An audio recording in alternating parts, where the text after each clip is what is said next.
Salut. On va parler on va parler du président Macron. Est-ce que Macron va échouer? Est-ce qu'il va rester pendant 2 ans? On ne sait pas. On va mettre la vidéo. C'était hier, je crois. Mais on va mettre. Jean-François Copé dit la démission de Macron est inéluctable. Un mec de droite. Jean-François Copé. On va le mettre. Publicité.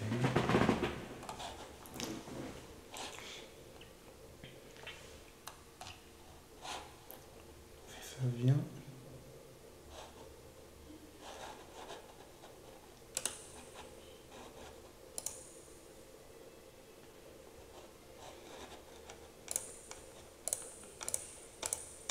Qu'est-ce qui se passe?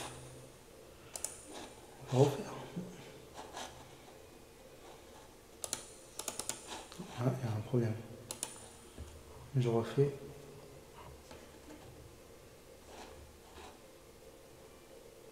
Je refais. Voilà. Comme je vous disais, la démission de Macron est inéluctable. L'invité du jour qui est en train de se rapprocher de ce plateau, qui salue Pascal Perrineau, Franck Alizio. L'invité du jour est l'ancien ministre maire de Meaux, membre des Républicains, ancien président de l'UMP, Jean-François Copé. Bonsoir. Bonsoir. Merci d'être avec nous ce soir. Michel Barnier qui est donc en grande difficulté.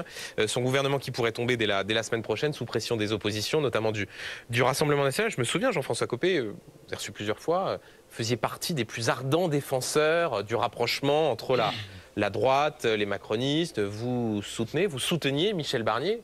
Ah, c'est pas un triomphe là quand même, hein? Enfin, vous avez dit que Michel Barnier était en grande difficulté. C'est pas du tout Michel Barnier qui est en grande difficulté. Ah bon? En fait, c'est la France qui est en très grande difficulté. Enfin, il ne faut pas se tromper là, parce que j'entendais même le débat tout à l'heure, et puis tout ce qu'on entend. Enfin, moi qui ne suis plus à l'Assemblée depuis un certain nombre d'années, je peux vous dire que le spectacle devant les Français qui est donné par les différents députés, chefs de file, etc., est absolument lamentable. Hein. Lamentable. Et moi, il y a des moments où on se dit, mais on a vraiment besoin de comprendre à quoi tous ces gens jouent, en fait. Parce que le vote de la motion de censure, dans le désordre ambiant, c'est une catastrophe. Mais pas simplement pour Michel Barnier. C'est une catastrophe pour la totalité de notre pays. Enfin, quand il a dit hier à la télé qu'on s'exposait à un crash majeur, enfin, il faut on va jouer jusqu'à quand à la roulette russe? C'est une véritable vous avez folie. des oppositions qui sont en désaccord avec les orientations budgétaires, qui le disent. Pour le coup, on ne peut pas considérer qu'elles prennent Michel Barnier ou le bloc central en traître.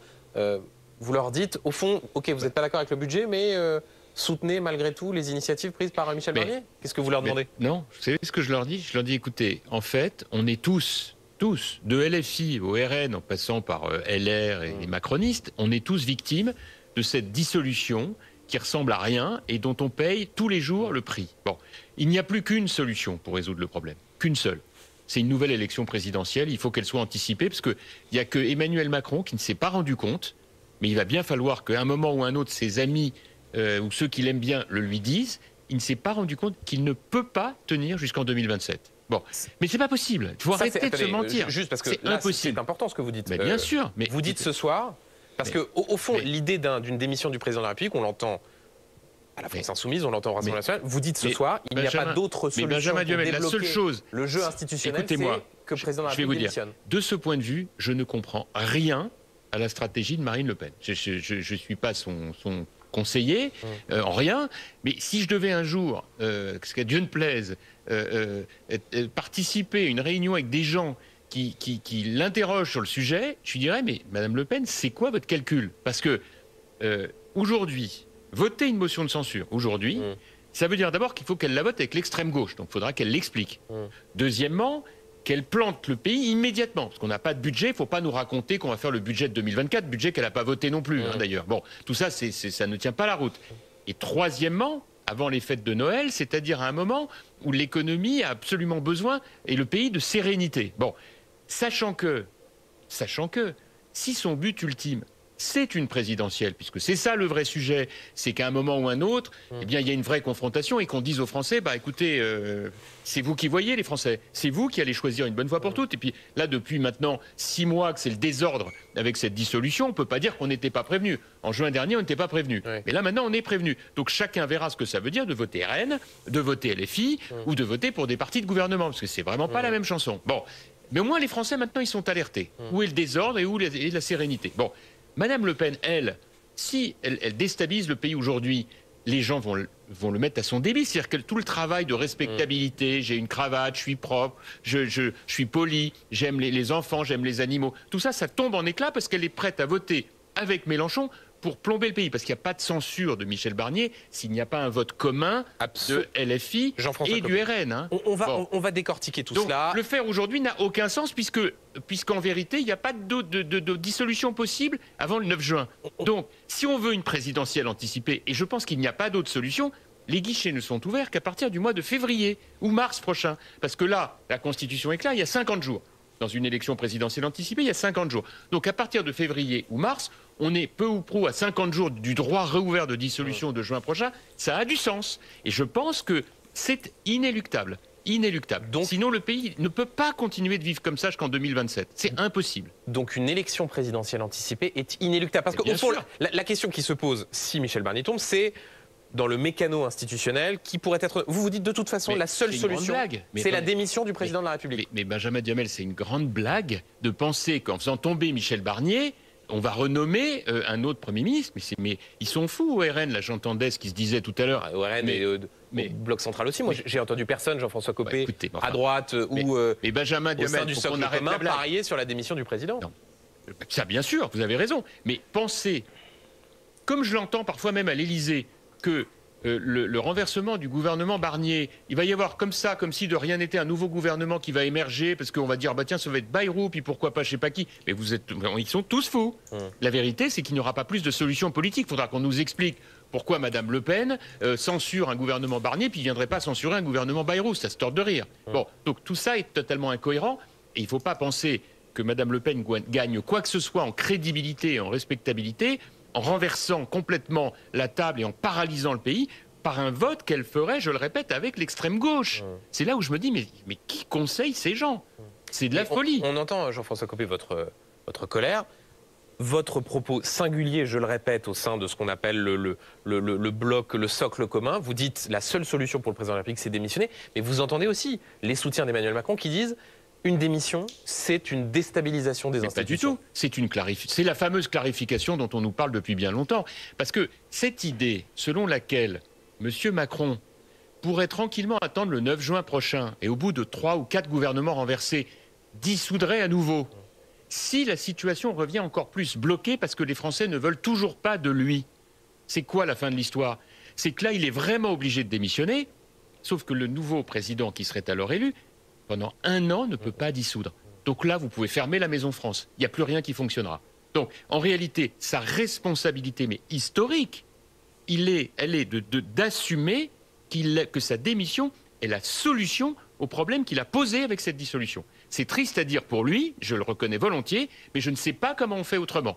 Et moi, je demande qu'avoir une solution alternative, mais je ne l'ai pas vue. Mais Jean-François Copé, est-ce que Et encore une fois, ça ne peut pas être avant février ou mars prochain. Hein. Vous qui connaissez Emmanuel Macron, je crois même que vous avez eu des échanges parce que vous faisiez partie de ceux qui plaidaient pour un rapprochement entre les macronistes et la droite. Est-ce que vous pensez une seule seconde que le président de la République, vu sa... Pardon, je ne vais pas faire de la psychologie, mais vu sa psychologie, sa façon d'envisager son exercice du pouvoir, pense à démissionner avant 2027? Alors, d'abord, je connais assez mal Emmanuel Macron, parce qu'en réalité, certes, j'ai plaidé, comme beaucoup d'autres, pour que ce qui est arrivé enfin, c'est-à-dire une coalition des gens de gouvernement se retrouve par opposition à des populistes dont on voit bien les solutions simplistes, parce que le Rassemblement national, ok, très haut dans les sondages, mais il y aura un moment de vérité pour dire aux Français, quand même, êtes-vous vraiment sûr que vous voulez voter pour des gens qui ont un programme aussi indigent, aussi médiocre, parce qu'il n'y a pas une proposition concrète. Regardez ce qu'ils ont fait sur leur niche parlementaire. Ils avaient une possibilité de niche parlementaire au Rassemblement national. Je me dis, tiens, ils vont mettre les peines planchées. Au moins, ce sera une occasion de voir qui est d'accord sur les peines planchées. Pas du tout. Ils ont mis une niche parlementaire sur les retraites pour revenir en arrière. Bah, dites donc, quel sens des responsabilités pour des gens qui sont censés incarner le gouvernement de la France de demain. Ça dit tout, hein, sur la différence entre un parti de gouvernement un peu ennuyeux mais responsable et des populistes qui font rêver tout le monde avec des folies. C'est ça qui est en jeu aujourd'hui. Alors quant à M. Macron, bah, dans sa tête aujourd'hui, je suis persuadé qu'il ne pense pas une seconde qu'il doit démissionner. Je vous mets très à l'aise, je ne le pense pas une seconde. Ce qui est vrai aujourd'hui, en réalité, ne le sera peut-être pas dans quelques semaines ou quelques mois, quand il apparaîtra à tout le monde que cette situation est intenable, intenable, et qu'il est, par sa démission, la solution au problème qu'il a posé avec cette dissolution d'il y a quelques mois.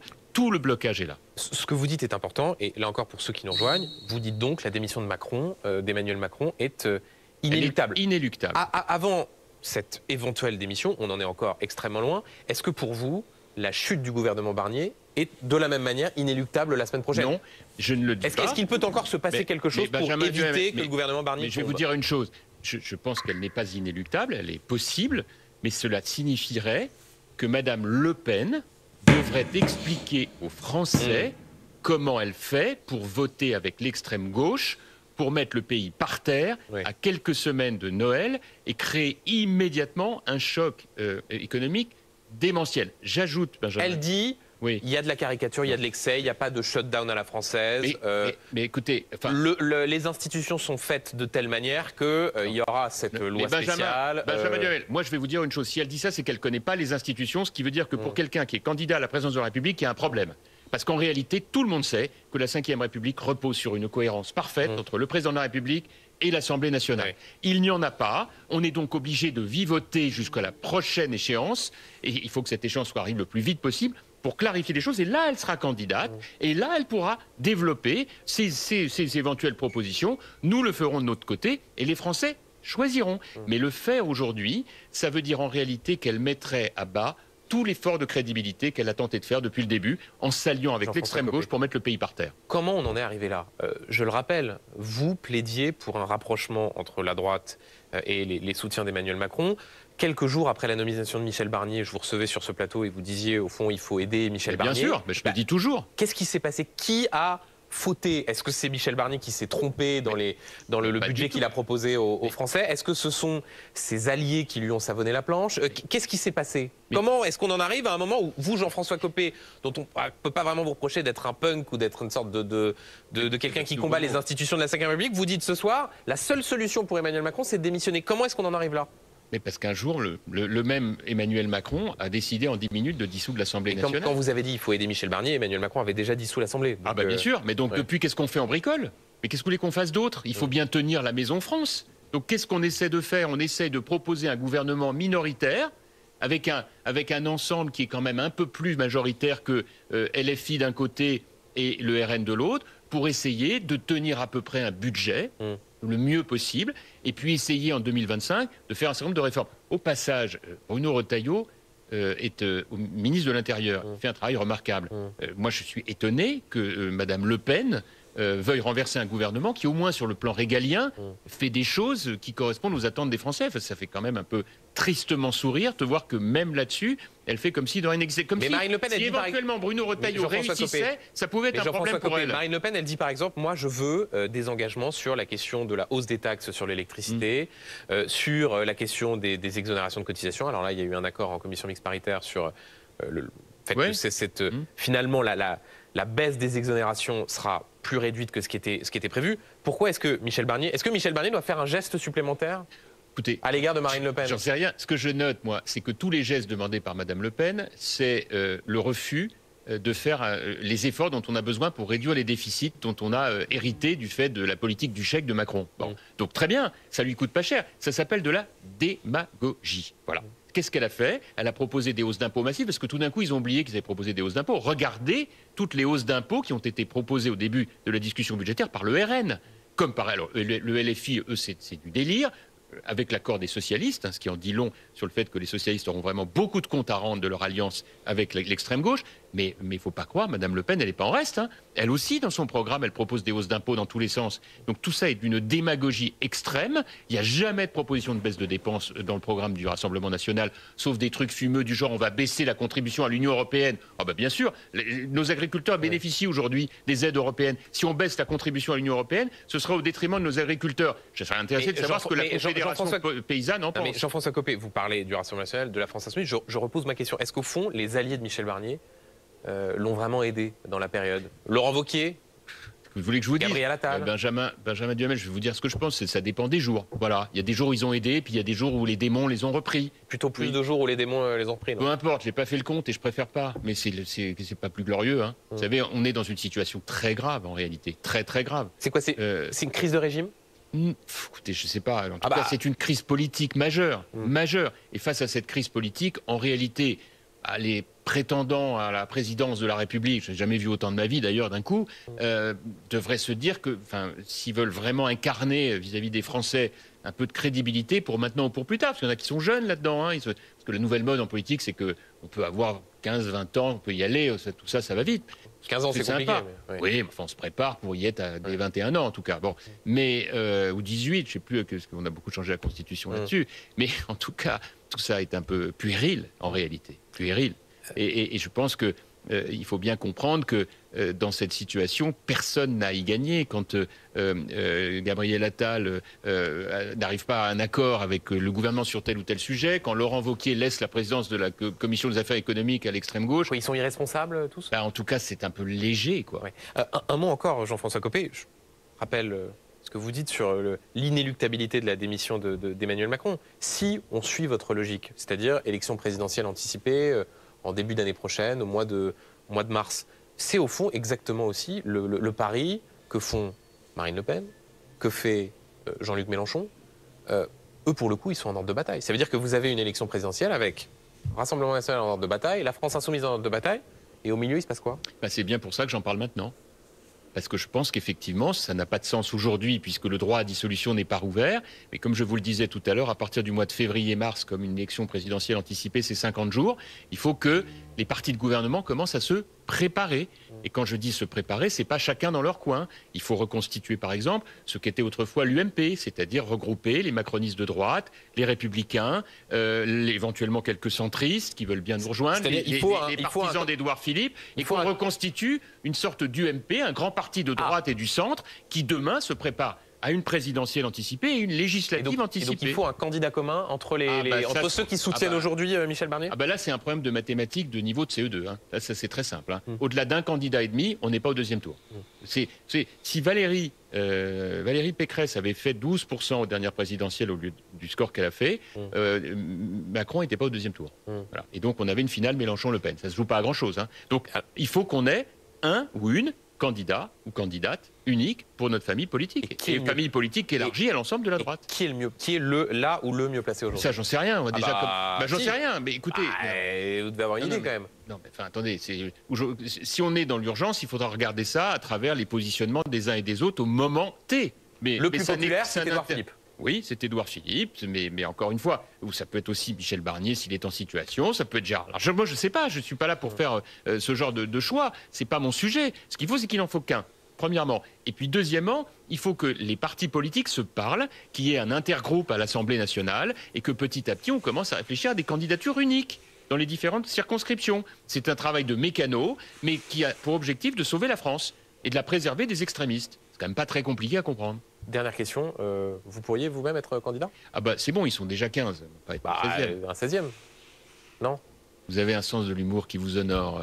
Non, c'est pas de l'humour, mais c'est une question d'opportunité. Je viens de vous répondre, ils sont déjà 15. Bien. Merci beaucoup Jean-François Copé. Et donc, on sent votre colère et voilà, et ce constat que vous portez ce soir. Et vous êtes assez isolé aujourd'hui au sein de ce qu'on appelle le socle commun, mais peut-être que... Benjamin Duhamel, vous m'avez invité en tant que maire de Meaux. Je ne suis plus parlementaire. Et lorsque je m'exprime à travers mes fonctions de maire et le témoignage que je peux apporter de ce que beaucoup de nos concitoyens voient sur le terrain, effarés qu'ils sont, alors qu'ils essaient de bosser, de trouver des solutions pour leur famille et pour leur ville et leur pays, de voir le paysage lamentable qui est donné à l'Assemblée. Merci Jean-François Copé d'être venu nous voir dans Tout le monde veut savoir. Voilà. Et et on va lire un article. Jean, François Copé.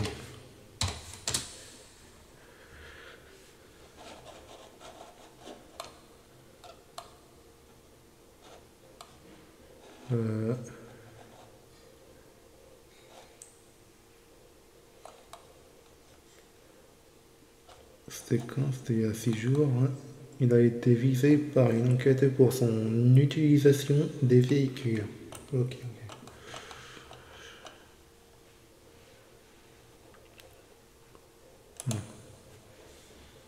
Je sais même pas si c'est payant. Je sais pas si c'est. Je sais même pas si c'est payant. Mais bon, bref. Il dit c'est impossible de tenir jusqu'en 2027.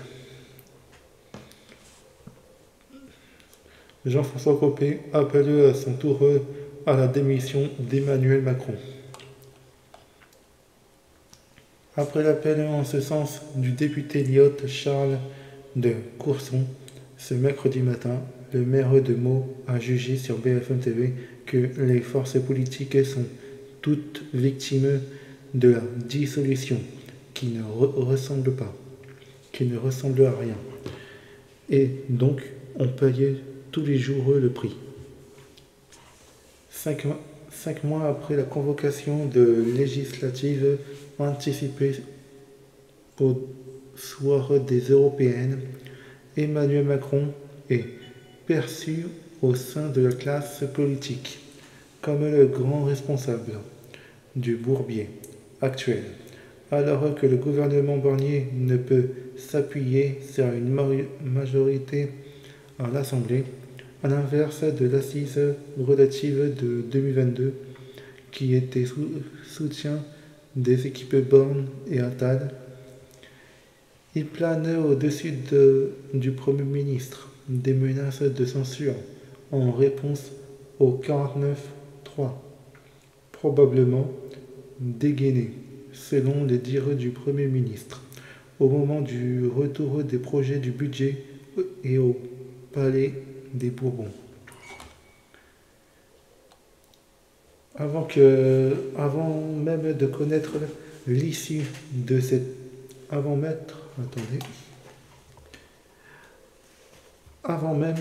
de connaître l'issue de ces textes, donc l'avenir politique et l'hôte de Matignon, plusieurs figures somment le président de la République de démissionner pour démêler le nœud de la crise. Après l'appel du député Lyot Charles de Courson, ce mercredi matin, en ce sens, voilà que le maire de Meaux, Seine-et-Marne, Jean-François Copé, préconisait la même solution. L'ancien patron de l'UMP, invité quelques heures plus tard sur BFM TV, a d'abord tempêté contre la dissolution, qui ne rassemble à rien et donc on payait tous les jours le prix. Une référence à la tripolarisation de l'Assemblée, qui réduit les marges de manœuvre du gouvernement, entravé par une majorité de groupes d'opposition. Ce n'est pas la même chanson. Face à ce casse-tête, il n'y a plus une solution. C'est une nouvelle élection présidentielle. Il faut qu'elle soit anticipée, a poursuivi l'ancien ministre du budget, selon qui le chef de l'État ne s'est pas rendu compte qu'il ne peut pas tenir jusqu'en 2027. C'est impossible. Et ça, il a dit sur la vidéo qu'on a vue. C'est impossible, a-t-il martelé. Alors qu'une large majorité de Français, 63%, estimaient, selon un sondage ELAB de BFM, qu'Emmanuel Macron devait mettre fin à son mandat si le gouvernement était renversé. dans les prochains jours. Un climat de méfiance qui pousse Jean-François Copé à justifier un peu plus sa conviction. Depuis 6 mois, c'est le désordre. On ne peut pas dire qu'on n'est pas prévenu. Chacun verra ce que ça veut dire que de voter RN, de voter LFI ou pour des partis de gouvernement. Ce n'est vraiment pas la peine. Ce n'est vraiment pas la même chanson. Maintenant, les Français sont alertés. Où est le désordre et où est la sérénité? Comme je vous ai dit, les mots que j'emploie, ils sont dans la vidéo de l'interview avec Duhamel, Benjamin Duhamel, je crois. Quid dans ce tourbillon politique de Marine Le Pen, tandis que la chef de file des députés RN entendre que ces troupes voteront la censure contre l'équipe de Michel Barnier. Jean-François Copé ne comprend rien à sa stratégie. Si elle déstabilise le pays aujourd'hui, les gens vont se mettre à son débit. Tout son travail de respect tombe en éclats parce qu'elle est prête à voter avec Mélenchon pour plomber le pays. A encore pointé le maire de Meaux. Dites-moi dans les commentaires si la vidéo vous plaît et si l'article vous plaît, même si j'ai lu parce que en fait ça sert à rien parce que quand je l'ai lu, tout est sur la vidéo de BFM avec, comme je vous ai dit, Benjamin Duhamel. Comme je vous ai dit, abonnez-moi à ma chaîne YouTube, Twitch, TikTok et Instagram. Mettez-moi des pouces. Mettez la cloche pour ne rien rater. Et je vous dis à la prochaine.